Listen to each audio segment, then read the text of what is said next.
My name is Jill Zamorsky. Welcome back to Study Hall. And this is a series where I share my tips and hints on things that I did as I was studying and preparing for wine certifications and the Master Sommelier exam. And I'm sharing them with you in hopes that they might be helpful for you. I am a visual learner, and while I have been lucky to travel, pretty extensively in my career, that's not something that's available to most of us right now.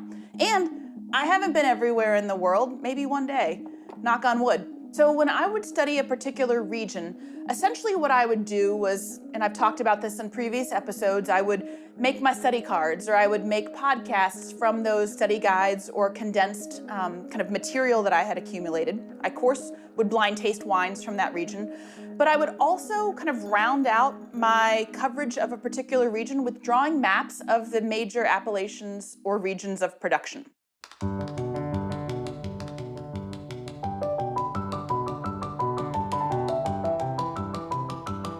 When I was studying for the Master Sommelier exam, or even the advanced exam before that, I had not been to Italy.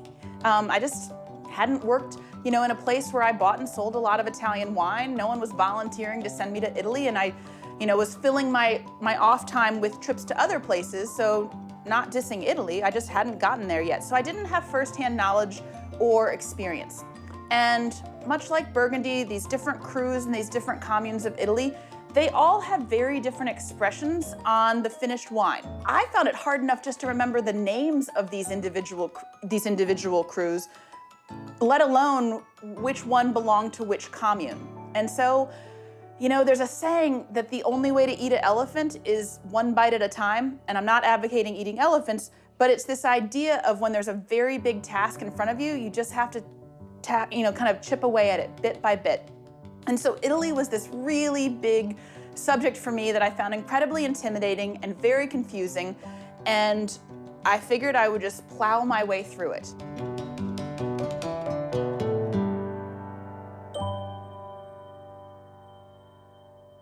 Now, I actually draw maps freehand, but there's a lot of different ways to do this. You could trace, you could draw your own maps. All of that is completely reasonable, but the reason why I think drawing maps is extra helpful sort of ties into this idea where writing something down as opposed to typing it will kind of ingrain it in your mind a little bit more.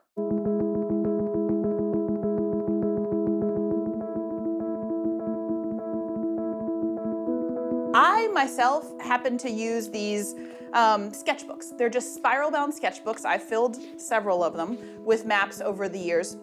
And I was able to purchase these, you could probably find them online. I got them at an art store in Chicago. And then, shameless plug, no sponsorship, this is not an ad, Sharpie markers, ultra fine tip. These are my personal favorites.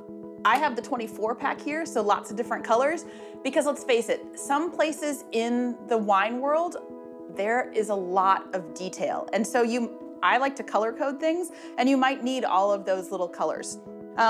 I also would employ straight up regular old pencil, number 2, and a Sharpie ultrafine pen.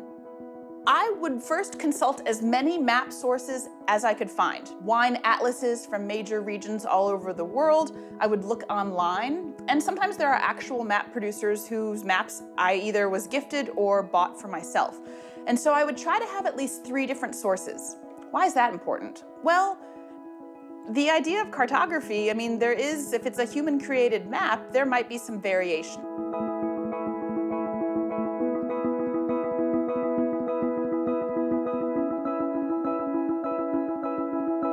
It is important to keep abreast of what's new in the world of wine because regions change. There might be new GIs or new regions in Australia or South Africa, and it can be one way to reinforce staying up to date by making sure your maps are up to date.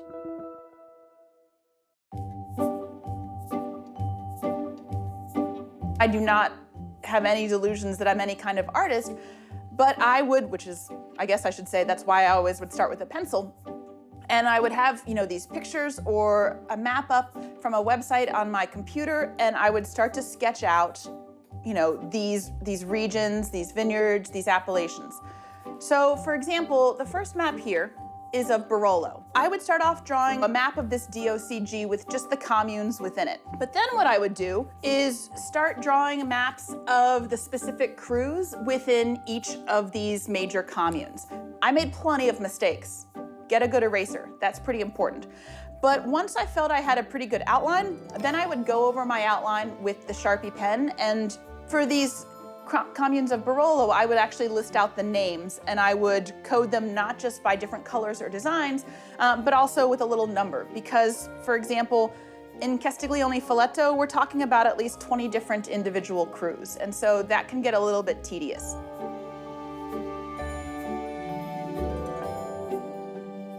If I were to flip through my book, I might find, maps of the Loire, and I love the Loire. I've been to the Loire several times, but there are lots of overlapping appellations and rules that exist for certain types of wine production and that don't exist for other types of wine production.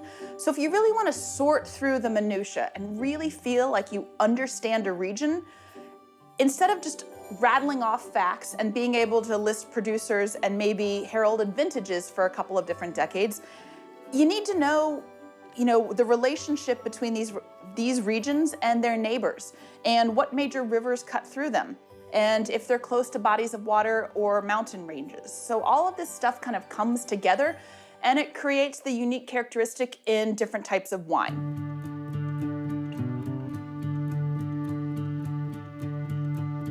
I have filled books with maps, and I used to share these on Instagram. I have not made new maps in a long time, but if you want to see more examples of what I've done, you can search under my hashtag Monday Map Day.